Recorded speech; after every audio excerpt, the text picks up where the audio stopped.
Hey, welcome to the HIVE With Us Podcast. I'm your host, Daniel Martinez. Today I have two special guests of the Land Entitlement space.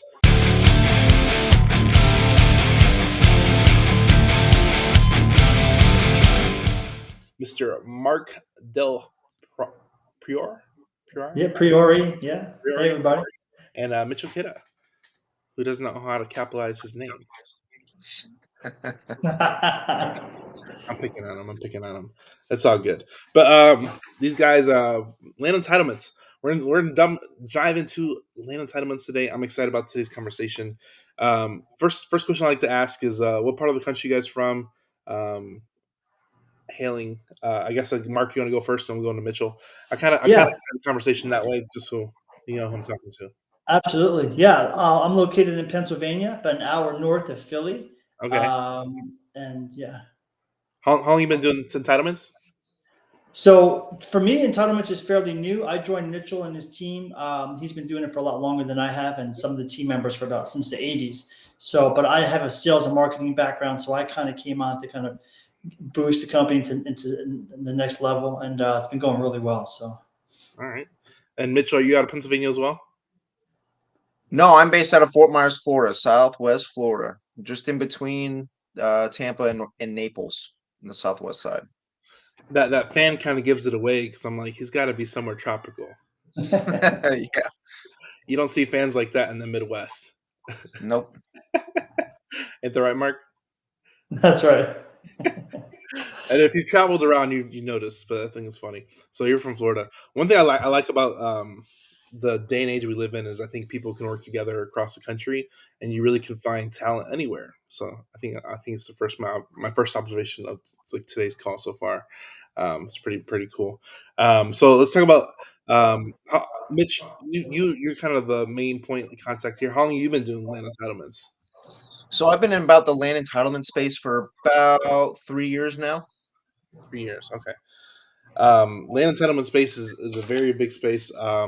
There's different types of land entitlements. Can you tell people what you've done in the past and like what your specialty is right now, currently? Yeah, so we have been doing some residential projects right now. We have about four projects over in North Carolina in the Greensboro, Winston-Salem market. We have a small project in the Arlington DFW market. That's a small 45 lot project that we're working on right now. We're building out our team in various markets all across the Sunbelt state. So that's kind of what we're focused on right now and the areas that we're focused on right now. Yeah, North Carolina there's been a huge migration to the east. The east and Texas, southeast and Texas have been popping really a lot lately. I'm originally Yep, I lived in Atlanta for 6 years before I moved to California, and I've noticed a huge migration into that Atlanta, North Carolina, South Carolina markets. They've popped a lot, even Florida too, in the last about 10 years. It's been really crazy to see because I grew up in the Yeah. Midwest and I really never really paid attention to that, but I've been noticing over the last couple of years that those markets have really blown up. No, you're exactly right. Yeah, it's fucking amazing to see. Can you talk about like why land entitlements? So I like land entitlements because I feel like and I love the land space in general because I feel it's one of those things where like we create more housing and housing is one of those things, it's like a necessity in Yep. every market. What's your opinion on land entitlements? And I guess I'll ask you, Mitch, and we'll jump to you, Mark, as far as like what's like your like personal growth of why you like land entitlements as a whole. Well, Yeah, the I mean, real reason you want to Go ahead, start, Mark? Mitch. Go ahead. Yeah, mine will be short and sweet. Mitch will have a more long-winded thing, Sure. so I'll get mine out of the way. All right. So I joined the team because I recently sold the marketing company. So when I came off of that sale, I'm like, okay, if I'm going to get back into business again, I want to get into something that has a huge ROI, right? And is also the foundation of something bigger, right? And I couldn't find something. So I'm like, well, I'm really good at sales. I know marketing, but I don't want to go sell something for like $500 here, $1,000 here. I'm like, if I want to do something, I want to put like $1 in, I want to get like $10 out. And talking to Mitchell, we're in a couple other groups together, networking groups. And he's like, listen, land entitlements is it. He's like, if you do it right and you're working with the right people and you got the right network, he's like, there's no bigger money in this and that I've seen other than like these big hedge funds running through stuff. So he's like, and it's if you know what you're doing, he's like, it's really pretty lucrative too. So that's why I got involved. Number one, but number two, because I have 5 kids, right? I need to feed my family. So it was because of that. But then right after that, it was like, okay, well, what's the initiative? Like I can't sell something I can't get behind, right? Mm, And I don't even see it as selling. It's like advising. It's kind of helping people, the sellers get their land, get the value they want, and then getting the builders to build more homes for new individuals to move into a new community, and we're literally building out America. So that concept, along with the financial concept, sold me. I was like, I'm in, because we're going to help build America, get people into houses. At the same time, I'm going to provide for my family. So, amazing. Go ahead, Mitch. yeah. Right, that's exactly it. I mean, at the end of the day, when I got started in real estate, it was with, your traditional, your gateway drug of wholesaling houses and wholesaling land, right? Buying at 50, 60 cents in the dollar, then selling at 70, 80, 90 cents in the dollar to your investors, right?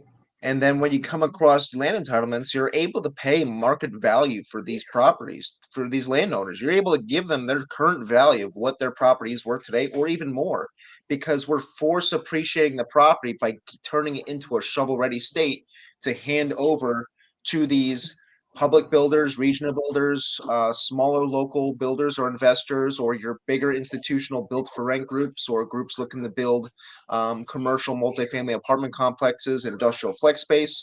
The list goes on and on. I mean, at the end of the day, land entitlements is the foundation to all real estate. Every house, every building you're in has to go through this permitting process. Every retail store, every shopping center, plaza, anything that you go into has to go through this process. And it's once you understand the foundation of real estate and how everything comes up out of the ground, it allows you to see and identify opportunities where other people don't.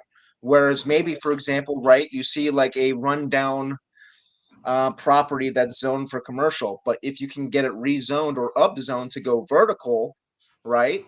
Now you've increased the value of that property without even touching it. So it's like once you understand the foundation, it's like there's no limit to scalability. Yeah, and the best part is a lot of these end buyers, like these national builders, and they don't want to do this. They No. need companies like us to do this for them, and then they say, "Okay, give us the shovel-ready property." So the best part Right. is we don't have a ton of competition with these big corporations coming in and doing our job because they don't want to do it. Yeah. So it leaves us so much open. There's so much land in the country; it's almost impossible to take it all down. No, I think it's a great point. I always equate land as a whole as like a blank canvas, and you can really kind of paint whatever picture you want, whether it's an ice cream truck or a Yeah. high rise building. You kind of paint whatever you want on it, and it is what it is. Now it's that future thing, and then even I like alluding to this too is that even when something I saw something crazy, they're tearing down an office to put industrial. That was a land entitlement variance. They changed that non-existent office building and turned it into industrial. So That's correct. they upscaled it. So I think as times change and markets change and ebb and flows, there's always that need to either change whatever's not working into something that is working, or change that blank canvas land into something amazing. And I think there's plenty of opportunity for that, and it's just having the eye. Um, let's talk about I think Mark kind of alluded to it earlier, but um, let's talk about like the transitioning of the builders that actually build and develop not having the ability or not wanting the ability to invest time and effort into that process, because I think it's one of the biggest factors that of what we do as a whole is that they don't have time to waste to actually do this part of it. So we're really filling that gap. So let's talk about like filling the gap for these other investors and like the opportunities of builders buying that product. Right. So, I mean, the easiest way to say that is the velocity of capital. Okay. These groups have capital that they want to utilize today. They don't want to wait 12 to 24 months until their project gets approved. And then they have another 12 to 24 months to develop the horizontal infrastructure. Then they got another 12 to 24 months to go vertical. They want to get a product that's ready to go. They can break ground tomorrow. It's the velocity of capital. It's the speed of capital. As soon as they get that money raised, if it's an institution or a hedge fund that's raised a bunch of capital, or a regional builder that's raised a bunch of capital to go do projects, they don't want to wait. They need to move that money and get that money working now so they can make their profit and their returns that they have to hit for their yearly or quarterly projections. Yeah. Okay. Yeah. Now, are you seeing like, is there like a delay of when those builders come and buy in it, or are they ready to buy as soon as the paperwork's done? As soon as that project's approved, they're ready to close right then and there. Amazing. And even so, there's also some builders that will also close once you get zoning in place. So say if you're rezoning a property from agricultural to a residential zoning, because once you have a project, once you get it zoned, it is now, and you stay within the confines of the development code, it's considered a by right project. Meaning, to whatever you propose, as long as it fits within the city or county's development code, they must approve the project. They can't not approve it. It has to be approved because you're proposing something that fits within the guidelines of what they're saying that you have to bring to the table. Now, that doesn't mean the project's going to pencil, right? That's where some risk comes involved, and you got to run your due diligence and your feasibility study to make sure those numbers pencil. And that's where you'll have a buyer come in and they'll run a feasibility study if you want to close a property that is zoned, but it's not, you don't have a full site plan approved, right? So there's various stages where you can exit a property. Okay, that this is a good transition. Okay, so let's talk about like phases of entitlements of when it's time to exit. So I think a lot of people, this is a very unknown game. There's not a lot of information on it, and I don't know if you can answer this, Mark or Mitch, whoever's.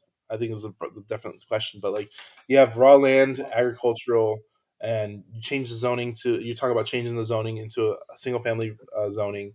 Then you got to wait for county approval. What's that process like? Look like from A to Z in 2 minutes.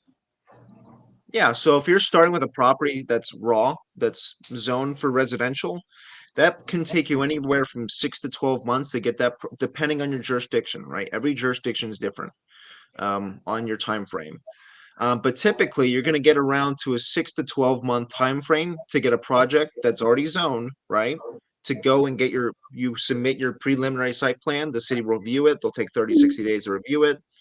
And then once you get what's called a preliminary plat approved, then after that, you'll go and get your final plat approved with your civil engineer's construction drawings. And once all those are completed, you have a fully entitled, ready to break ground project. Now you can exit that deal at preliminary plat. That's one of the first stages where you can really exit with a good amount of um, return on investment. As far example, like you that's the first stage of value add, right? Is getting that initial preliminary approval for the project. That's kind of like the concept car. Like if you're when like Honda or Toyota or BMW proposes a concept car, that's like your preliminary plat, right? And then once you get towards your actual civil construction drawings done and approved, that's like your finished production car, right? And then that's what they bring into the market. So that's kind of where the stages are in that project. So I was talking to a developer out of Phoenix, and he's doing ground up construction development. And one thing that he was doing, and this is, I guess, is varies opinion, but I want to ask what your opinion on it is. He's doing the different phases, but he's raising different. He's doing like every instead of selling the projects, he's doing a new cap raise at that approval stage to do ground up and vertical development. So he's doing like different raises at each stage to stay in the deal versus exiting out. What's your opinion on that? And maybe like, is that based on people's risk level or tolerance or Right. know how, or is it one of those things where like if you can stay in the deal, stay in the deal? Right. Yeah. It's all at the end of the day, you have to have the team in place, right? If you want to stay in and go vertical, you better have the team. You better have the general contractors in place. You better have all your civils, your architectural engineers, your mechanical, structural engineers all ready. You want to build that team to where if you do want to go vertical, right? That's just the foundation to get the project approved. Then you got to worry about the capital raise side, right? So you can so our model, right, is we're going to be turning instead of selling the paper, selling these entitled projects, we're going to eventually roll into a company where we're doing build for rent. So Mm. to keep that equity in the deal, you can take that equity instead of selling that equity to another builder or institution that wants to buy the project. You can take that equity and get it appraised with the bank, and then the bank will take that appraised value of the paper that you've now have shovel ready project. They'll appraise that paper, and whatever equity that you have in that project, you can take it towards acquisition and development loan. So now you don't have to raise as much capital as you would if you were to go out and get a already entitled project, because now you've added that value, right? So you take that added value that you've done by getting the project entitled and you roll that into an acquisition development loan. Then you develop the property, stabilize it, and then you refinance, and then you pull your capital back out that you put into it. So I have a political question, and I don't know who's going to answer this one. Maybe you guys both, but both can answer it too. So I don't know if you guys heard about the lawsuit with Trump that was just Yep. the $300 million lawsuit. What's your opinion on that? Because it affects all developers as a whole. So what's your opinion on New York suing and getting that judgment for $300 million against Trump? Well, I mean, in reality, I mean, it's a witch hunt to get him. I mean, who knows? I don't know as far as the legality if he did commit fraud or whatever. I don't believe so. But as far as a premise of what they're doing, it's just going to make every developer never want to do a project in that state again. Because I mean, if they come for him, they're theoretically saying we can come for anybody, right? If Yeah, you they're get setting yourself in some standards. right. So why would you risk doing in a project if that's the potential outcome? It just doesn't make any sense. Why not just go do the same project? It takes the same amount of time, same amount of money, and just go do it in a different market. Yeah, Why? and you wonder what their plan is behind that. Why are they trying to scare people, right? So Right. A lot of it doesn't make any sense. I think, and this is one of the things where I was on the fence with it because it's so crazy because literally every developer does this, and you kind of alluded to doing the same process. If you get paper appraised, you raise money for it. So every developer does this, same Right. exact process. So yeah, I think it's setting a wrong precedent, and it's going to deter Mhm. growth and deter a lot of everything else. Because if there's no growth happening, it's going to push people to other states. Right. Exactly. yeah, And right. none of it makes any sense. What California's doing, what New York's doing, what a lot of these states and cities are doing just doesn't make sense from a economical standpoint. Um, None of it makes sense on paper. It's like they're self-destructing their markets. It doesn't make any Yeah. sense. Well, I have a funny question because I have people that send me stuff all the time. Like, I have a deal in California or New Jersey or New York. What's your opinion on those markets? Because it's kind of you kind of mentioned it here, but I always people send me deals like that, and I'm like, why? What's your Well, opinion if on? it's an entitlement project, we'll do it. I mean, we were actively looking to move into California because, I mean, at the end of the day, it's an opportunity, right? If everyone's running Yeah, away from a market, right? That just means there's less people there doing business. Now, I don't know if I would do a development project, but if I was to do an entitlement project and sell the paper and get out, yeah, I'd do that. We'd do that. Because at the end of the day, in California, right, it takes a lot. It's a even more of a political environment. And if you do get a project approved, it's worth a pretty penny, right? Just because of this, how hard it is to get one approved. And when you do, builders and companies are willing to pay a premium for those projects because they're hurting for housing as well. I yeah, mean, at the end of the day, we have a huge supply and demand problem in this country with housing and affordable housing to where we could do 1,000 projects each and not put a dent into the problem. Like that's also the state of opportunity. Like there's no better time to be doing these type of projects because we are in such a deficit of have housing that we need until there's a breakthrough in technology in order to build a house in 10 15 days at a like at a larger scale, like these track builders like D.R. Horton, Lennar, Pulte. Nothing's going to change. And then you got to factor in that it does take 12 to 24 months to get the project approved in the first place. So that's a whole bottleneck. So until the government speeds up the process to get these projects approved faster and to build homes faster, we're never going to fix the issue. ooh, amazing. No, it's definitely a huge problem, and it's not going to get better And till. to your point to California, I mean, there are national builders that are dying for projects, like Yeah. properties. They need them bad. So even though people are flooding out of there, the builders are still there. They're still trying to build. Yeah. So it's a really hot market, but sometimes it could take a little longer to get the things approved because of just the state. But we have some buyers there, national builders in California, that are just saying, whatever you got, just send it our way. So they're hungry. So it's possible. There's possibilities. There's options, but it's a market that we're looking into. We're kind of doing our due diligence and expanding and seeing what the timeframes are going to be and if it's something we really want to push or not. So. So let's talk about the marketing. How do people find these potential entitlement deals, and what is like the due diligence it takes to underwrite them? Because I know what I'm doing, but this is like a general question for everybody here to Yeah, understand. I'll do a real high level and then Mitch can go into detail. What we've noticed is, a lot of these national builders, they want a certain amount of acreage to start, right? Yep. Usually 20 plus acres, a minimum, right? And sometimes that's a little too small for a lot of them. But we always say usually 20 plus for these national builders, they'll take that. And then after that, you're looking for utilities and the water, of course, right? You don't want anything to be landlocked. You want the topography to be good, which is like, if it's hilly or if it's flat. um, and then usually the target, what we've been telling a lot of our partners who we network with, we love networking, just like you guys. We hats off to you guys for doing a killer job of that.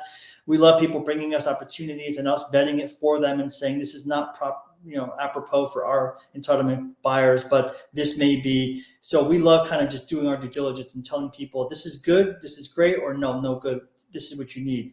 So what we talk about is, let's say we got Dallas here, right? We got just the city of Dallas.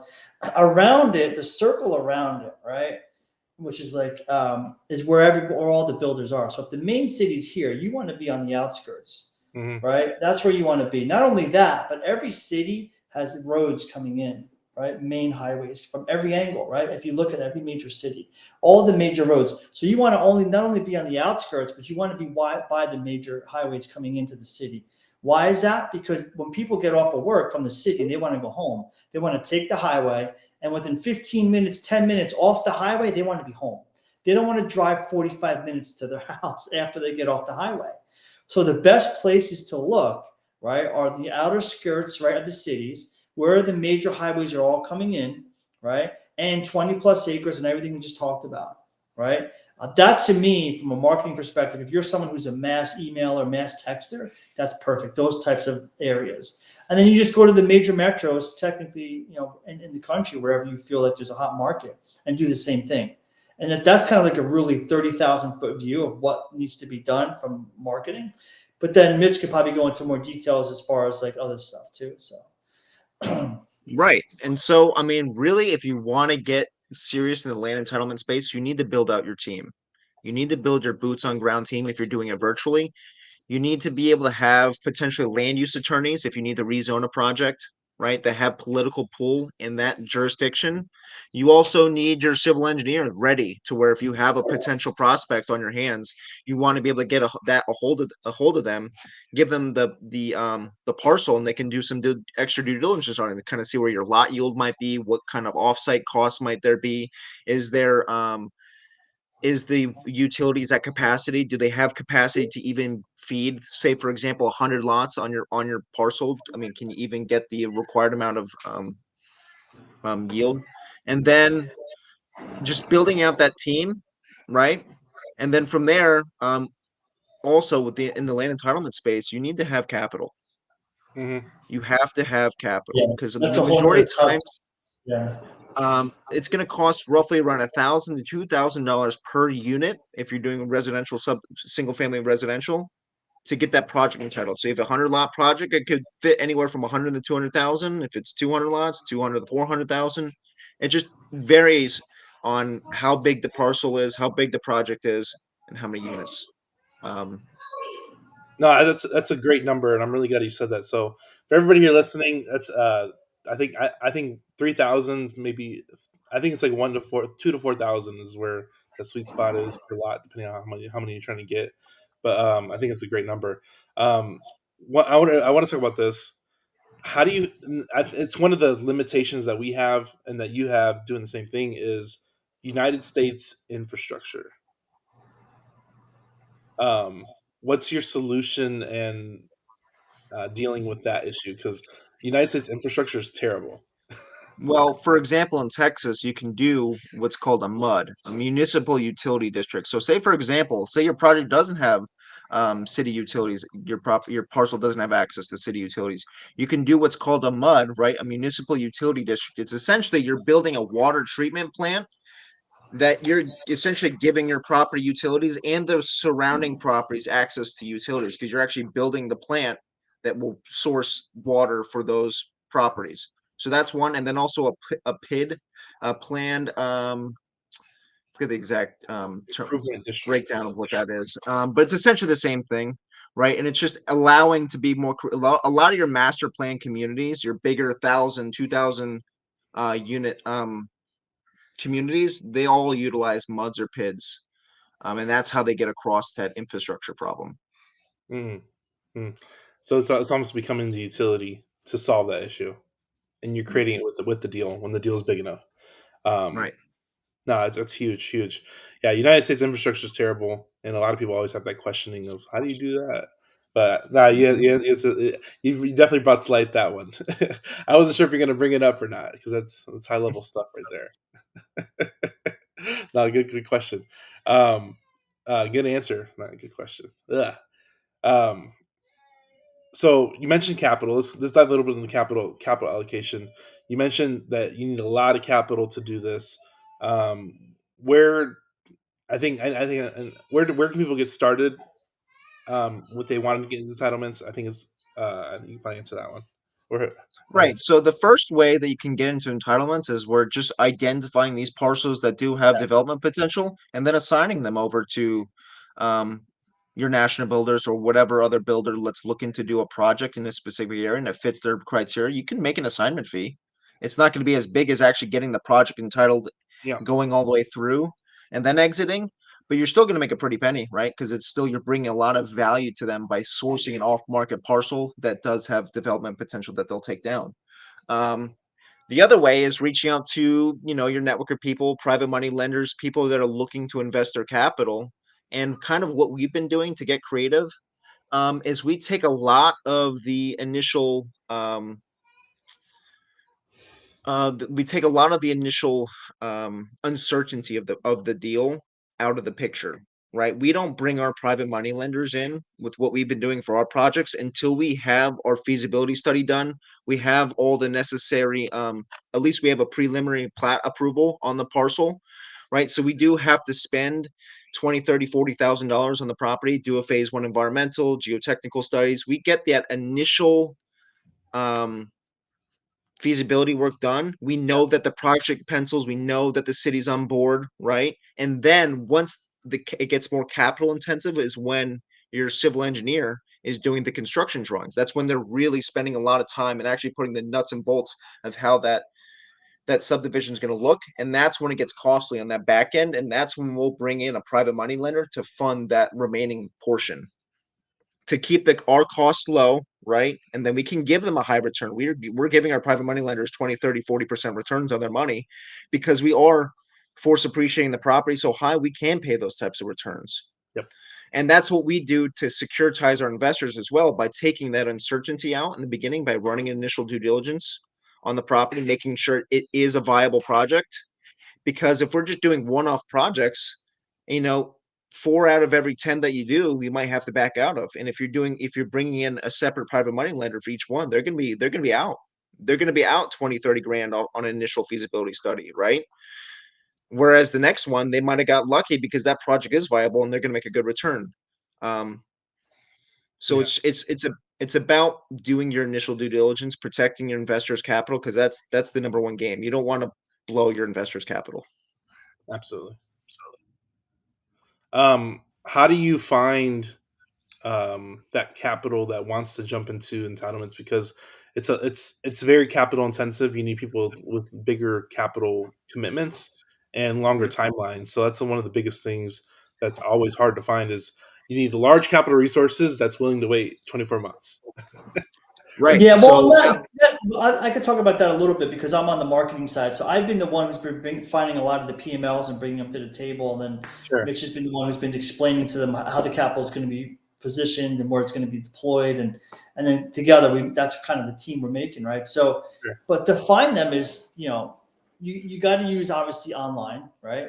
You have to be active on the social media platforms, whether it's LinkedIn or Facebook.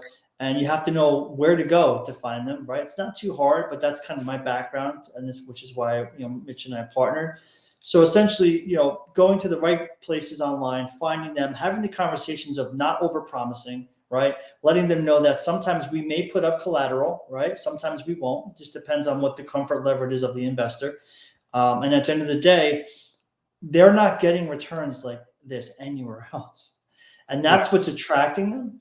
Is they're not getting anything over 10%, maybe 15% if they're lucky, from the stock market or from, whatever else they're doing, right? So when you tell them, hey, we're at 20, 30% on average, sometimes more, depending on, the opportunity, they're like, well, I want to listen. And then we explain to them, well, have you heard about land entitlements? And so a lot of it's about finding them on the social media platforms, et cetera. But once you find them, it's about having the right understanding of how to pitch it to them so they really comprehend it. And then they understand, okay, so the returns aren't just made up. It's actually, something that's very, very doable. And it's, so when you list it all out, but I don't know if you want to get specific into it, but essentially, that's what we typically do, and it works pretty well. Right. It's joining various communities in the real estate world, going to local meetups, anywhere where you can go and talk to people about projects you're doing or they're doing. And just it's all about networking, connecting with people, building relationship with people. And then once you build relationship with people and you do have a viable track record, or even if you don't have a track record, right? You're brand new, go find the who. It's not who, it's not how, it's who, right? You need to find that person that you can partner with that has that track record, that you can, that way when you do have a private money lender that's ready to invest capital to bring to the table, you have that person that has the track record, and so they know that you're a real player, you have a real team And we that's have a doing couple of them projects. coming back. Once you find them, they're yours Right. for life. You do the right by them. They'll say, listen, just roll my capital back in the next 6 months, roll it back in, and just roll it back in. So they're seeing this almost like if I can keep doing 20%, 30%, 25% consistently, it's almost like I'm setting it and forgetting it, right? And they like that, right? And that brings us into a little bit what we're doing with our business too, where we have a Ferrari engine, which we can start talking about. We mentioned it to you once before with Anthony about our Skia engine, which is basically running a secured compound interest account. So some of our partners, investors are coming in on this, what's called a secured compound interest account, where they put their capital in and then it compounds, right? But at the same time, it's compounding. We could loan against it at 4%, 60% of it, but it's still compounding as if 100% of their investment is in that account. And essentially, that's the engine of our business model. And so some of them are like, I want to do that. They're like, I want my money to compound. I also want to lend against it, deploy it towards land entitlements, then take the profits, put it back into the compound interest account, and watch it explode even more. So we're kind of creating that whole concept now and building it out, and it's phenomenal. And everyone's like, how do I get in on that? So it's all about relationships, and being honest and open. You know that you can't overpromise people, right? You can't be a sleazy salesman. Those days are over. People see right through that stuff. I mean, and I hate it. I just can't stand overpromising people. I'd rather underpromise and then come out looking like a winner every time. And that's kind of like the relationships we like to build with people. And it's been working really well. We've been very blessed, I have to say. Awesome. Yeah. What is a quote that is yours or somebody else's that you resonate with? Mark, you're on the spot. Man, I know a lot of quotes, but I haven't looked at them in a while. Jeez, if I had to think of one, I mean, I could just give you a concept, maybe not a quote. Is that cool? That's fine. Do it. So yeah, the concept is, it's positive.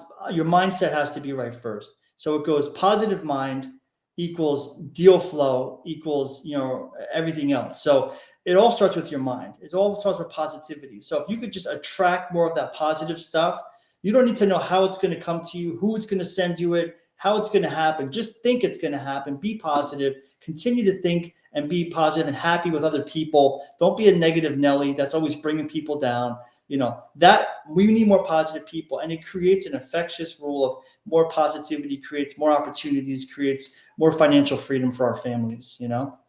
Absolutely. That's Yeah. good. Mitch? I don't necessarily have a quote, but I mentioned it just about 5 seconds ago, was the philosophy of who, not how, Okay. right? Yeah. That's how I've really been able to learn as fast as we can, or as I've been able to, is just always looking for the who and not trying to figure out how, because just by being around those people and talking to them and trying to bring them value, that's how you learn. It's just by being around those conversations, right? Or being in those rooms with those people that are doing those things. So whatever you're looking to do, go find that person that's doing it in your market, or go find that person online or on YouTube or wherever. Start looking for that topic or idea or specific niche that you're trying to get into, and then really find the people that are doing those projects or having success, and then find a multiple of them, because there might be some that are, they're not really doing the business, that they're just, your typical guru, right? That's just kind of monetizing those educational platforms. It's just doing your due diligence on those people, and then finding the people that you attract to, right? That you have the same type of values, um, everything in that component, and to find those people, and that's it. That's who, not how. One thing I'll mention too is I think people they're at different stages of their career, so at different capacities. So some people they're in their learning and growth stage, and some people they're in their retirement stage. I'm sure you come across those, and everybody's in their different stage of growth or relaxation. Because I feel like once you hit like that older stage, you're kind of relaxing and kind of trending down and taking it a little bit more easy, not necessarily taking on every project. Whereas people that are younger, are kind of hungry, or newer, are hungry and taking on a lot more responsibilities. I think it's finding that people and figure out where they're at in their stage of life and kind of attaching yourselves to them, because you can learn a lot from somebody who's on that back end stage because they've kind of accelerated and had the experience. But someone's new and hungry, they're seeing and talking to opportunity every day. So it's different type of ebb and flow of Right. conversation based off of And who that, listening to their stage. right. And one of my favorite people that I love to always watch was Bob Proctor, Think Okay. and Grow Rich. He it's always about, it's complacency is the killer in everyone. The Yeah. second you get complacent is when it starts going downhill, right? It's that constant battle of, like, you have a bit of success, you get comfortable, it starts going downhill, and then you go back on that train, right? It's finding that balance of, like, how to have comfort but also keep managing that path of progress, right? And Hmm. that realizing that there really is you never stop that, right? You're always, like, if you listen to Bob Proctor's his latest, or his last couple of videos before he passed away, he was still, like, extremely excited about growing, and, like, till his very last day, he was ready to take on a mountain, right? It's Yeah. always having um, that foundation of, you're always trying to get better. And now it might not be monetarily, right? It might be with your family, with relationships. It might be your physical health. I mean, whatever it is, you want to always be trying to somewhat strive for something, right? Because the second, again, I've been faltered for a ton of times. Is the second where you feel comfortable is when problems start accruing, right? And it's just being able to be self-aware, and say, "Hey, all right, time to get back on the train again," right? And just keep. It's always a fine line of just balancing that complacency versus progress. Amazing, amazing. Um, Mark, where can people find you online, and where can people send you information since you got the nice domain there? I mean, you Yeah, got I threw the domain in there. I figured it'd be real easy. You can watch it and look at it and go online while we're talking. But yeah, if you Google me, you'll see a lot of stuff about me. I've done a lot of podcasts in the past for marketing mainly, specifically, but about lead generation. So I got some really good content on that. Some podcasts you want to take a look at. LinkedIn, you can look at me on LinkedIn. I'm big on there. Facebook, just put my name in. It's a pretty easy name. It's not really, nobody's going to really have that name. So, Yeah. And then they can send you a deal at landentitlement.net, right? Yep, landentitlement.net is the actual domain. And then on there, you can always reach out to us on the Contact Us form. It's got a good description of what actual land entitlements is and step-by-step processes, etc. So Awesome. And Mitchell, where can people find you online? Yeah, the best way to get a hold of me online is probably my LinkedIn account, is where I'm constantly looking at. So it's my name right here, Mitchell Kida, right down there in the bottom left corner. Type that into LinkedIn, you'll get a hold of me. There you go. For everybody who's listening, I hope go check them out. If you got a deal, send it over. If you like this episode, go like, share, subscribe. We'll see you on the next episode. Thanks for tuning in. Bye, guys. Hey, if you have any deals you'd like to submit to the Hive Mind and our team, go to hivebc.io. It's actually the Hive Buyers Club. Submit your deals and we can hopefully dispose your deal for you. Have a great day.